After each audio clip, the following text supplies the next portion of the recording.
Welcome to A Dude's Nerdery. I am so excited to finally crack open the House of X wave inspired by the epic 2019 comic run. We will unbox all 7 figures, assemble the Tri-Sentinel Build a figure, then rank them 8 through 1, comparing each figure to the beautiful artwork in the series.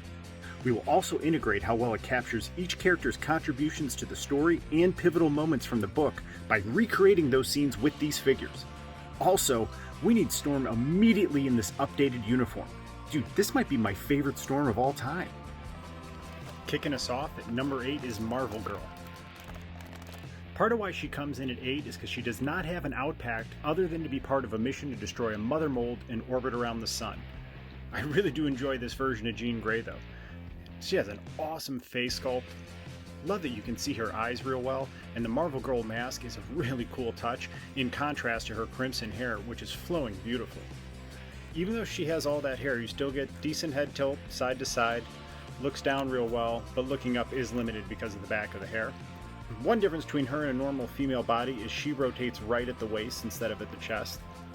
Shoulder does 360, comes all the way out, but elbow comes in at less than 90 degrees. Interesting choice as a character you might want to have posing her hand against her head as she's deep in thought. Maybe the other one does better. Now, neither one of them do real well with that, and they're both limited that way, but you can still pose her like this, and it looks like she's using her powers. I'm really digging her outfit overall, man. It's just a cool version of Jean Grey. One thing to note is the skirt is a very hard rubber, and it almost limits leg movement to 0, so it does limit posability. And then her double pin knee joints come all the way back. One other thing to mention is I understand the aesthetic of trying to put a high heel on this figure. The trade-off for the lack of balance and posability is not worth it. Please just give him flat-footed shoes so I can get him into more interesting poses. My favorite moment of Marvel Girl in House of X is after reincarnation when she says, "I'm the only me that ever was." Dude, that was badass. Overall, she's a great figure, and I'm excited to add her to the nerdery. Number 7 is Wolverine. He is part of the Mother Mold mission with Marvel Girl, but he is also still alive on Future Earth, so we do get this awesome second head sculpt of Old Man Wolverine. It's really cool to have both. Dude, I'm simultaneously loving and creeped out by the smiling Wolverine face sculpt. Which version would you pose in your display? I gotta go with Old Man Wolverine, man. That smiling one's freaking me out. Head articulates very well back and forth, up and down. Not much head tilt though. He has your typical real broad muscle body with butterfly shoulder joints, so they're going to come all the way out. Double pin at the elbow, double pin at the knee. And dude, he's got sweet Wolverine boots. Check out all the buckle detail to him. And it looks awesome in contrast because the brown matches the belt. If you look at him next to how he's drawn in the House of X comics, there is more detail on that suit, and I really wish they would have put some of that detail in through the suit. I think it just would have taken it to a next level, but dude, I'm so happy to have a classic brown and yellow Wolverine, man. He's awesome. My favorite Wolverine moment is when he asks Kurt about what someone like him should expect on the other side before certain death, and I really love the trio shot of him with Jean and Scott sharing beverages. Honestly, a 6-pack of any unnamed fluid would have been an epic accessory to go with Wolverine. Number 6 is the Tri-Sentinel.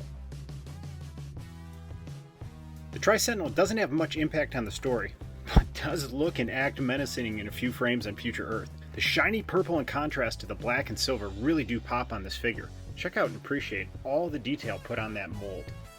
It continues all the way across throughout the back. So one of the things that makes this figure look cool is that big V shape, right? Where the upper torso is huge compared to the rest of the body. However, it's a major trade-off with balance. So I finally got it to stand like this, but if you try to move or pose it in any other way, I think, than just kind of having it stationary, it's gonna topple over because this is just super, super top heavy. So it does articulate reasonably well. The shoulder moves back and forth. You have greater than 90 degree at the elbow. So you have a nice stiff rocker here that tilts back and forth and side to side. Hips do come out pretty far for a big Sentinel. And then you have a pinless knee joint that goes all the way back. Look at that, man. That is just a chef's kiss. What cool technology. That looks awesome on her. Tri-Sentinel scales well for a Build-A-Figure. Here it is standing next to Cyclops. Check out those Tri-Sentinel head sculpts, man. Those things are awesome. One cool touch is that they do rotate, so you can move them around independently of each other. So you can have them all focused in one direction, or you can move them around and have them looking in different directions. That's pretty cool to play with. Let me know how you'd pose it in your display. Overall, it's just a whelming Build-A-Figure, but I'm glad to have it in the display. It looks really cool with Nimrod and Omega, though. Number 5 is Cyclops, who is also present for the Mother Mold mission. This Cyclops is unexpectedly cool with his two-tone blue suit painted on a generic muscle body. Dude, and the brown X-Men belt in contrast to it makes it even cooler. Dude, and check him out from far away with the silver gauntlets. He looks so cool, man. This is a sweet Cyclops, and if you look at him next to the art in the comic book, I really feel like they captured the essence of it. But what makes this Cyclops next level is not just the gritted teeth and the blast effects emanating from his eyes, it's this mega red blast effect you could put on him. Dude, look how cool that is. Oh my gosh. Here, and then you can put his finger right up to the temple. Oh my god, dude, look how cool that is. With just a little bit of adjustment to the wrist, tilting it forward, I was able to make it look like he's pressing on his visor. Dude, check that out from far away, man. I love that he's firing off his laser blast. Cyclops is a shoot first, ask questions later kind of mutant. Every Cyclops should have one of these. For me, Cyclops has always been a mix of a D-bag and a hard-ass. I really enjoyed this interchange tremendously, where Cyclops admits to fear before the Mother Mold mission, then delivers a much more rewarding Cyclops one-liner in context. When he asks, does it need doing? Then responds, then it will be done. Dude, that was really cool and made me have a new appreciation for the character just in that interchange. 90s X-Men Cyclops in the bomber jacket is still my favorite, but this one with the blast effect is right there with him. Which Cyclops figure is your favorite? Number 4 is Charles Xavier. He is a key element to the House of X, bringing Magneto to his side and founding Krakoa for all mutants. This figure has a plain black body. Although it's underwhelming, it is faithful to the comic, has butterfly shoulder joints, double pin elbow joints, good rotation at the waist, double pin knee joint comes all the way back. So he's very posable, which I do appreciate. But this figure is all about this helmet. So his helmet is a new Cerebro. It's more portable and more powerful. Dude, look at all the detail they put in there. I love the wires running out.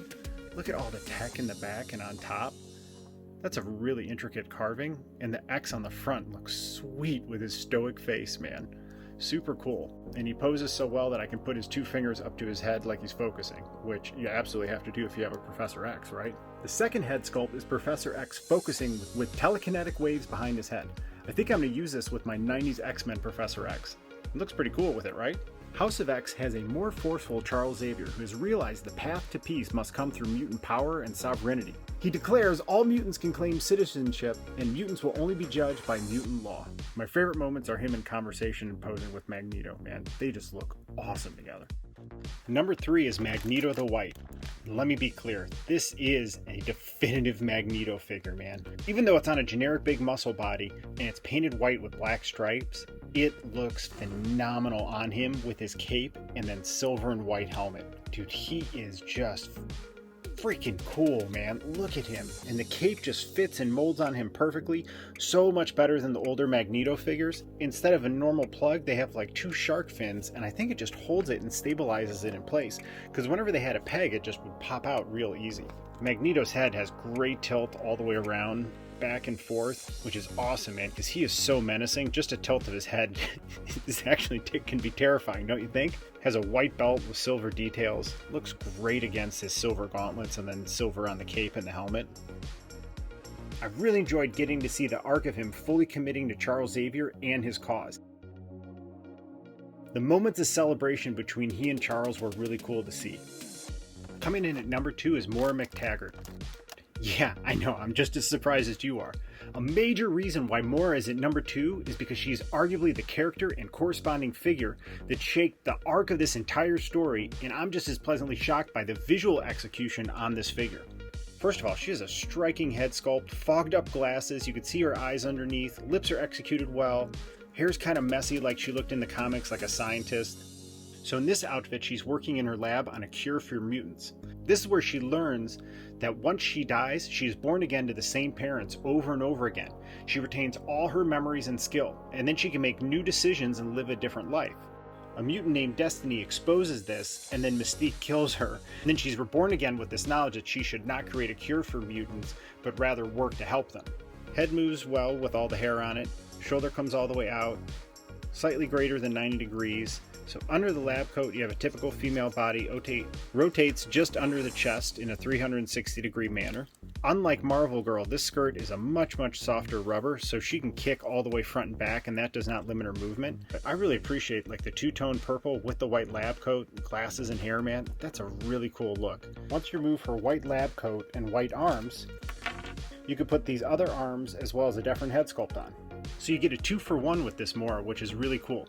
So this is the outfit she's wearing when she meets Charles Xavier at the park and lets him know of her many lives and what she's seen and learned, which helps inspire him and sets all these things in motion.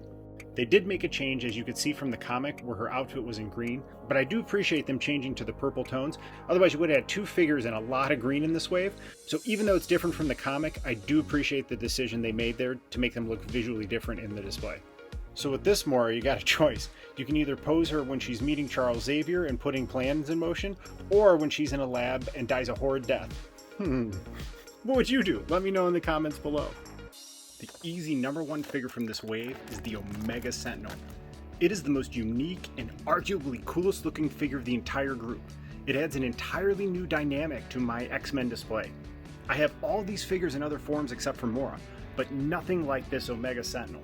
The white and red in contrast looks so cool, and then you have the black piping around it, and then those robotic gray arms with all the detail and tech on them. She has large shoulder pads as well, and then look at the face, man. What an expression and what a face. I mean, they've really just pulled this right from the comic book. I mean, just the expression, oh my god, man. Look at it from all angles.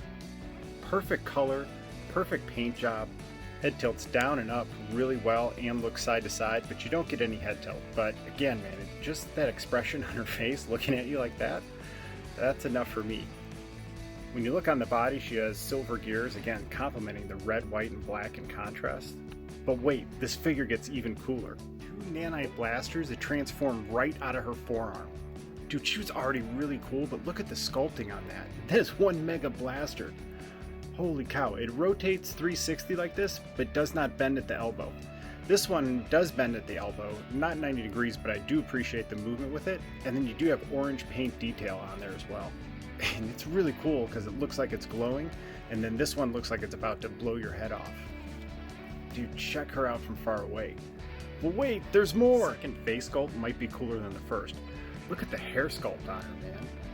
Good grief, look at that flowing, that mane is massive. I love the half human, half sentinel face, the red eyes. Oh man, the expression, so cool. I believe this sculpt is from another comic she was in. I don't remember seeing her like this in House of X as the Omega Sentinel. I think I'm going to pose her with this red face just because it goes with the comic, but I'm going on record saying I think that's an even cooler, I don't know man, they're both awesome. Dude, you could Sentinel Army build, totally get another one of these and have one of each in your display. If this goes on sale, I might grab another one. Shoulder articulates all the way out, even with the armor on it. Full 360 degree at the waist, and then double pinless knee joints that go all the way back. I really appreciate having a female figure in flats. It makes her very poseable, and oh dude, look at that, man. That's gonna look fantastic up in the X-Men display. The Omega Sentinel is a human transformed into a Sentinel. Ultimately, the Sentinel fully takes over. Omega Sentinel was intermingled in the events for the creation of Mother Mold, and then all the way through to Future Earth with Nimrod. It was really cool seeing her with Nimrod in the future, man. They looked awesome together. I think it's an interesting concept to be slowly taken over by a Sentinel. She was beautifully drawn and consistently ruthless. Thank you so much for watching this ranking review. Let me know which figures are your favorites. I've really enjoyed the House of X comic books, which makes these figures that much cooler now that they are brought to life. Man, they did a fantastic job taking from the page to the mold and now to my house, man. I really am digging this wave, man. I'm just looking at it right now and smiling. Across the board, man, they're all must-own figures for me. I am grateful for each figure in this wave, and now I'm thinking it's time to update my X-Men display in the office Nerdery. Please like, subscribe, and ring the bell to join the noble quest of building this action figure collection. See you real soon.